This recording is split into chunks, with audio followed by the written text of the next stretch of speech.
Thank you for your time. My name is Bektullah, and this is Shooting from the Hip. And on today's episode, we're going to discuss the value of existence. My co-host is Slim. Hi. And today we're going to take a deep dive into the idea of just how valuable are you, if you're valuable at all. I'd like to start with a quote from a man by the name of Nassim Haramein. Your participation in the universe is critical. So we'll lead with that. So according to the internet, after extensive deep dive into Google,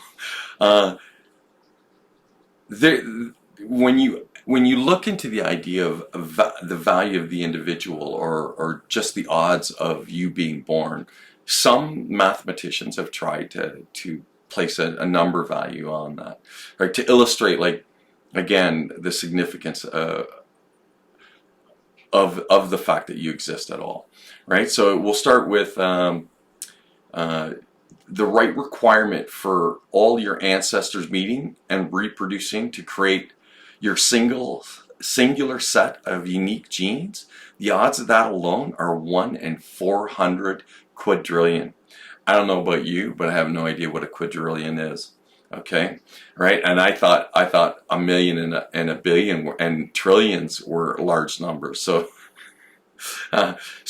you begin to see very quickly that the odds of you being born they're not favorable, and yet here we are. In contrast, the odds of you dying are 1 in 1. It's an absolute. It's probably one of the few absolutes in this life. That, one, you know that you're here. That's absolute because you are here. And two, you're on your way out. That is also an absolute. Beyond that, everything else is up for grabs. So dying is nothing special. The reality is corroborated by math. Dying is totally ordinary and everyday. It's so ordinary, like I said, it's absolute. Right? So death and dying is the most natural, completely average thing that any one of us can do. Right? But your being alive is considered nearly an impossibility. And I'll use their numbers to illustrate why. Being alive is so stupendously unlikely, it's almost impossible. It's downright supernatural. The odds are so breathtakingly, mind-bendingly close to zero, they are almost absolute zero. If that's not a call to live with exhilaration and exploding with gratitude, I don't know what is. Live your life like the remarkably, incredibly rare thing that it is, right? So critically important. In a 2011 TED Talk, self-help author Mel Robbins announced that the odds of being born were 1 in 400 trillion, right? Some argue that's 1 in 700 trillion. So, you're going to haggle for a few hundred trillion here or there. I think it illustrates the point that it's incredibly rare. So now, having said that, the right combination, boy meets girl, your parents finding each other and them finding each other attractive, enjoying each other's company. The odds of them meeting is 1 in 20,000. The odds of them staying together long enough to have a child is 1 in 2,000. So the chances of you being conceived to become who you are, that one particular egg meeting that one particular sperm, is estimated at 1 in 4 quadrillion. The odds of your lineage remaining unbroken long enough to create you is 1 in 10 with 45,000 zeros after it, right? So these numbers are staggering. They're like the lottery is nothing compared to the fact that you are here. You're the ultimate winning, and yet there's 7.5 billion of us approaching 8 billion, right? So the chances of you existing right now are basically zero. Yes, you are a walking, talking impossibility, an improbability, a living, breathing improbability. It kind of blows the mind, man. The staggering to think Wouldn't you agree? Yeah, I hear. You know how there's a certain amount of information that can be in a space, Right. and that's entropy, right? I would like when you talk about quadrillions and how improbable it is to be born.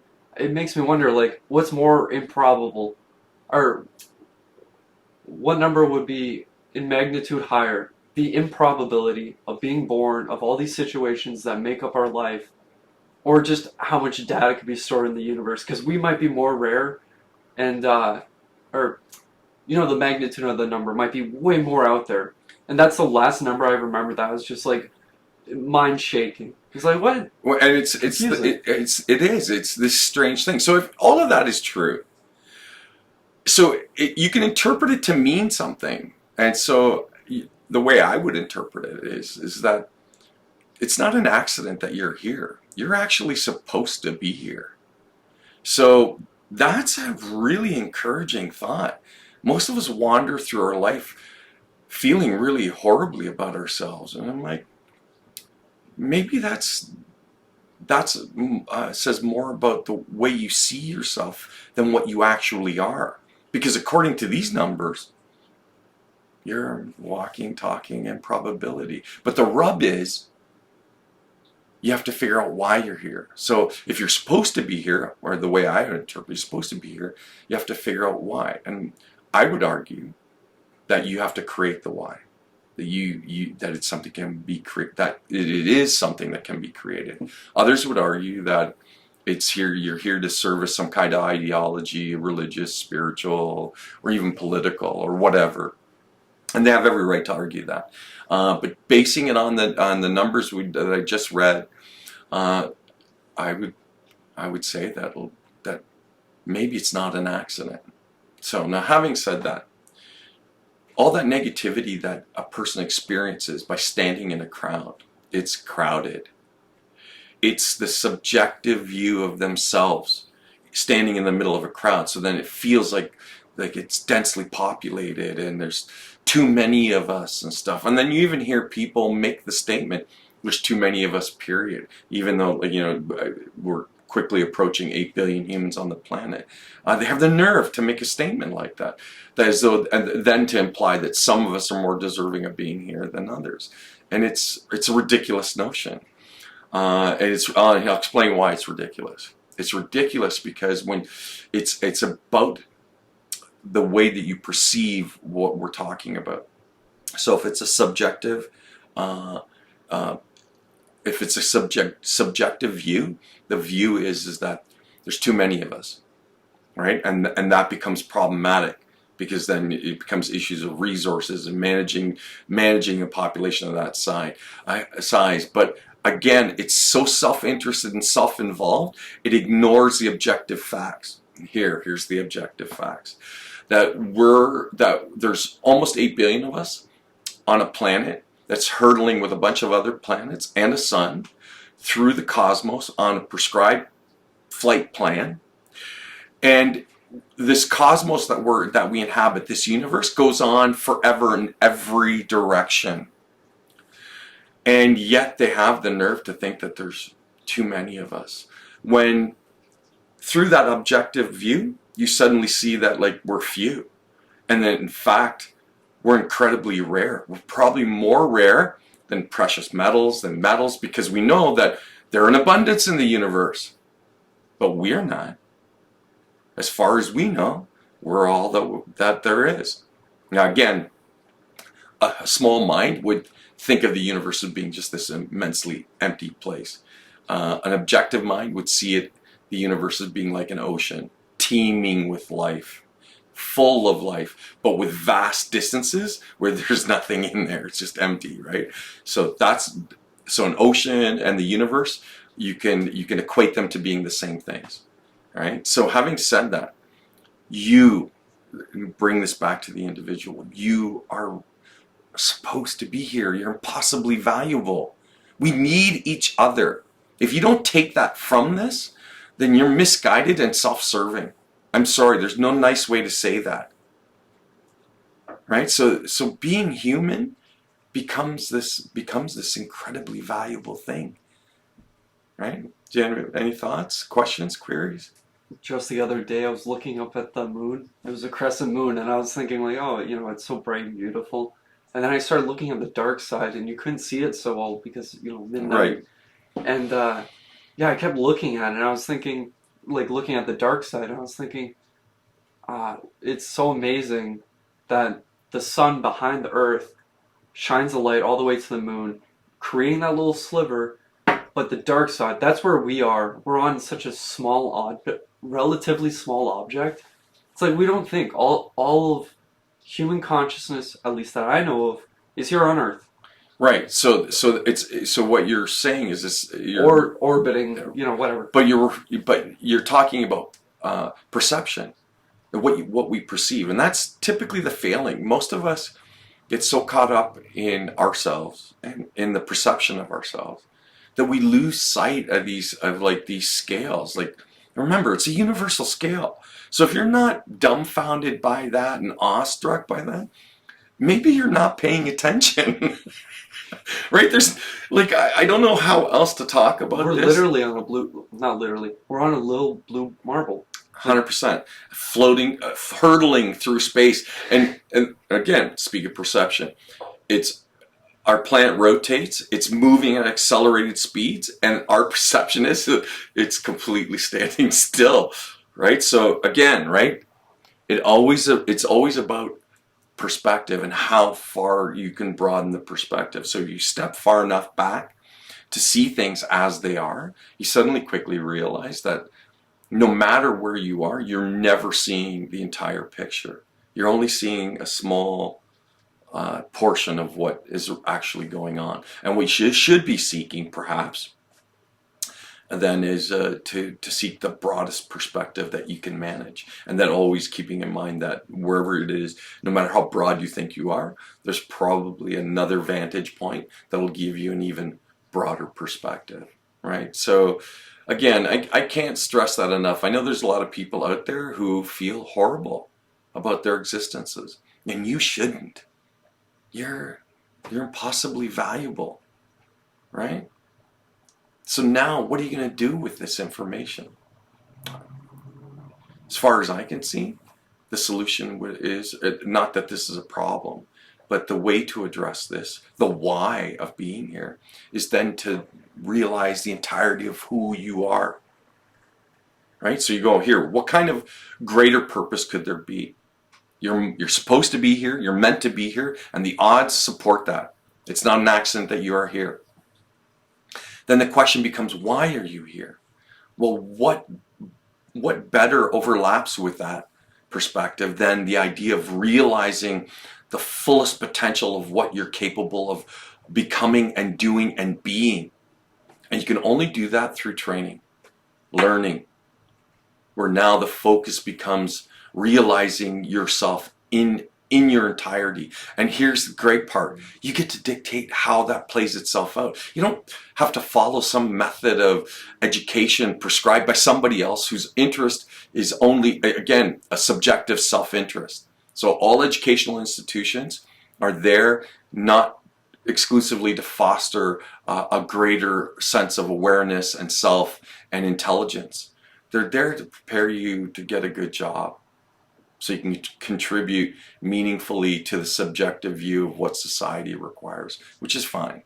There's in and of itself, there's nothing wrong with that. But having said that, how many of you can say you're truly satisfied with that? Really, I mean, really, how many of you can say you're truly satisfied with the lives you're living? I bet you'd be surprised. The majority of us probably can't answer that in a positive way. So then, how could you create contentment, satisfaction in the life that you're living, and this fact that you're so rare, you have this rare opportunity? How better to honor it than to realize yourself in your entirety? Wouldn't that be worth all the time and energy of an entire lifetime to devote towards that?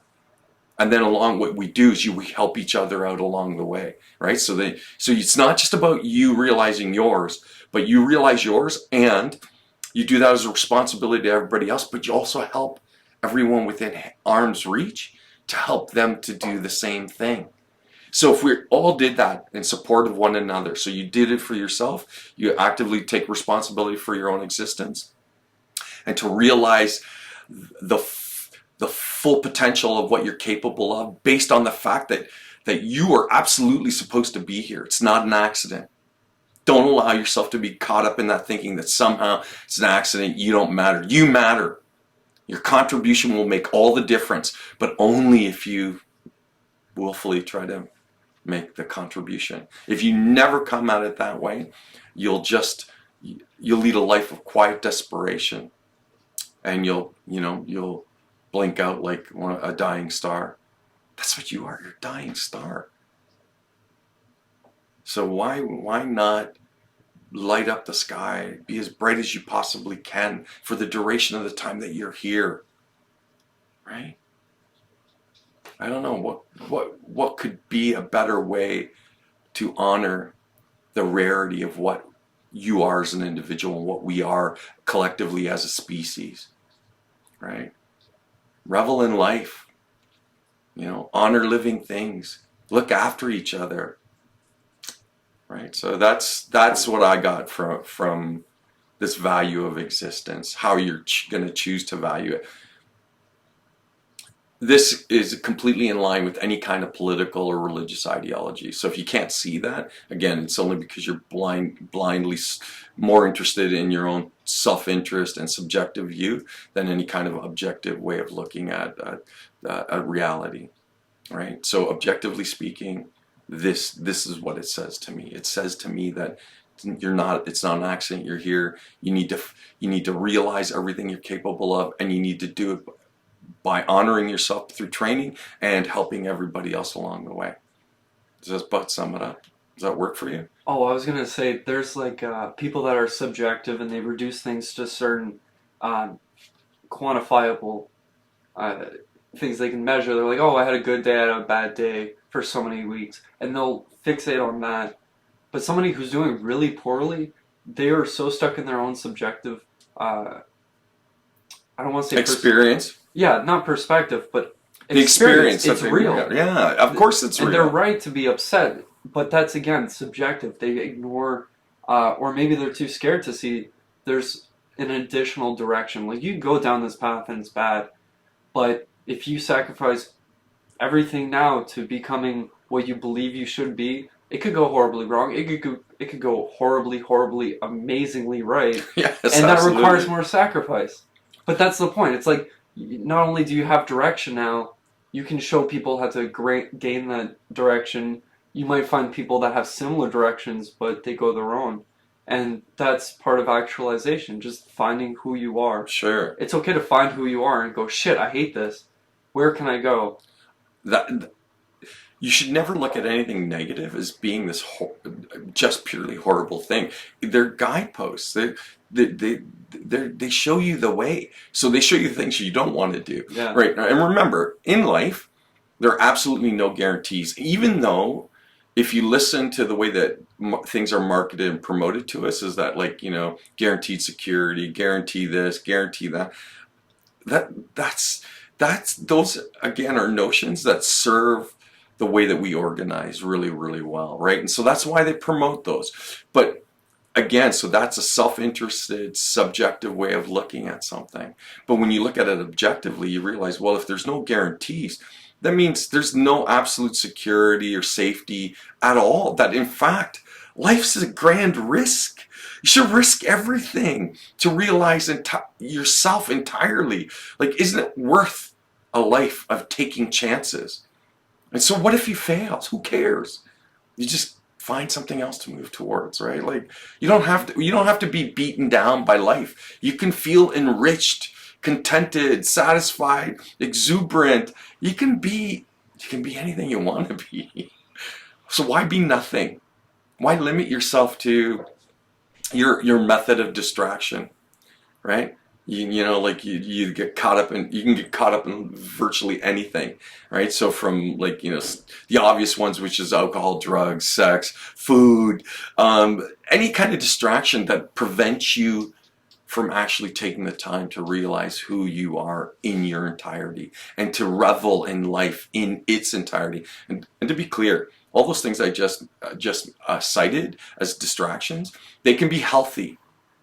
But the way most of us approach them, we're obsessive about them, or it's an all in or an all out kind of way of looking at them. And then that's when they become detrimental. When you're balanced and you're exuberant in life, all those things are there, except you manage them in moderation, right? And so then you learn to then it's more about appreciation of, guess what, being here, like an appreciation of everything and all the things that are available to you in terms of richness of experience and the potential to elevate oneself. Sorry, yeah, you got something you want to say? Oh, I was gonna say, if somebody has this impression like, oh, I drank last Thursday, it was such a good time, there's some notion that drinking is fun. It's like, it could assist you in fun, but fun's out there, you just gotta go look for it. 100%. And this kind of dovetails into the way we condition ourselves, just every single day, every moment. These people that drink and then decide, well, I want to socialize with my friends, but they drink. They won't think, oh, they drink, but I don't have to. They'll think they're drinking, I don't want to be weird. Or they'll think like all these tiny little things. It's like, it doesn't matter. Don't drink if you don't want to. That's the subtleties of like socializing and stuff like that, and how easily you can get caught up in, I don't want to use the word herd mentality, but it might accurately reflect it. So you're moving with the herd. So if the herd's, if they're doing one thing, then, and you don't want to be that one that's standing outside of the herd, then you kind of move with the rest of the herd. And I'm like, maybe there's more benefit in standing outside the herd. Here, to be fair, just so that you know that I'm not talking out my ass, I don't participate. And I'll get more deeply into this in another episode, but I don't own a cell phone. I haven't had one since like 2004, and now it's become a sticking point that I absolutely refuse to get one. Right? And again, it's because I don't want to get into the minutia, the details of why, other than suffice it to say that I managed to live without one this far, and I have no desire to be a participant in that and stuff. In terms of availability and communication, guess what? I have a landline which allows for me to have accessibility to people, stuff like that. I use the internet. I have email, but that's where I draw the line, and for me that's personally satisfying. I don't need more. Maybe you should question why you need so much, right? So you set the limits. You do that for you, right? And I would never, because I'm not judging. Like, if you live how you choose to live, and you do what you choose to do. So I only ask that you do it mindfully and thoughtfully, that you pay attention. And in paying attention, then the likelihood is that you'll probably behave in a way that's more appropriate, right? So if it's about appropriate behavior, what could be more appropriate than when you see yourself as being this walking, talking impossibility and improbability, that how do you honor that? What's the appropriate way to behave in light of the fact that, like, that's the objective truth. It's not the shit you get caught up in when I got to honor my job. Don't get me wrong. Work, money, all these things, they're important in the sense that, like, they're requirements for day-to-day living. You have to have them, or you face homelessness and starvation. What a horrible way to organize a society, that the motivation for people is the threat of, like, not having anything. Again, I digress. I don't want to go down that road. You got something to say, Slim? Yeah, I'll undigress for a second. Yeah, as a phone user, I'll just say it's a distraction. I can't complain. I love it. One thing I will say, you'll notice when you don't need it, because you're on Snapchat checking out those stupid Snapchat stories as if it's real news or as if they're really interesting. It's like, there's so many apps that have terrible quality, but you'll get them just because you think it's something different. Same with mobile games. Okay, so then... It's a huge fucking distraction. Okay, I was just going to say... Everybody add me on these mobile games, though. I need a...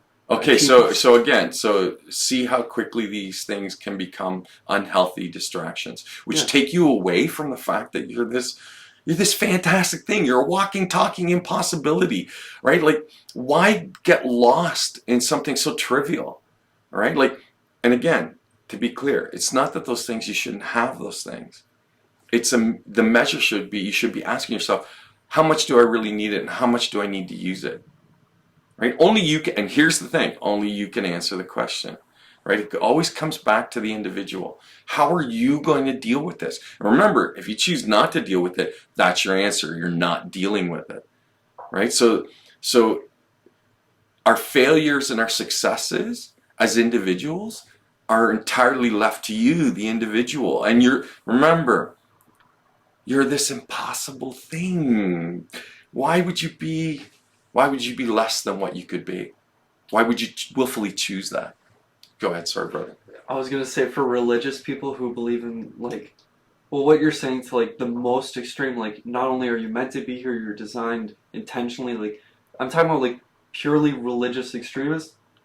There's, like, they have no reason to be on their phone as much as they are, and they still Well, do it. So how good is the conditioning? Well, but they maintain. See, again, it's something that allows for them to maintain their interconnectedness. So if if you're using phones in that capacity, that's fine. But when cell phones first became widespread in terms of use, they were just a phone.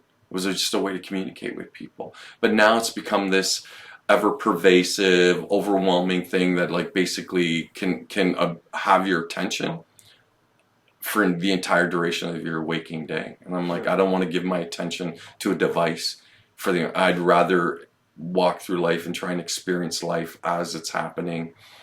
Seek experiences like methods of training that make me feel enriched as a human being, and really draw out some innate capacities within me, right? Like, I think that's where the real value is.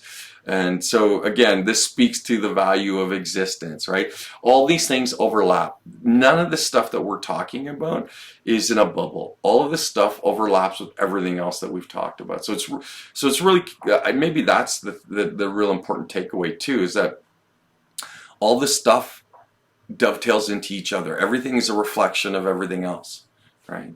Can I get a time check? Yep, we're 27 minutes in. I think that might be maybe an okay spot to maybe call, or what do you think?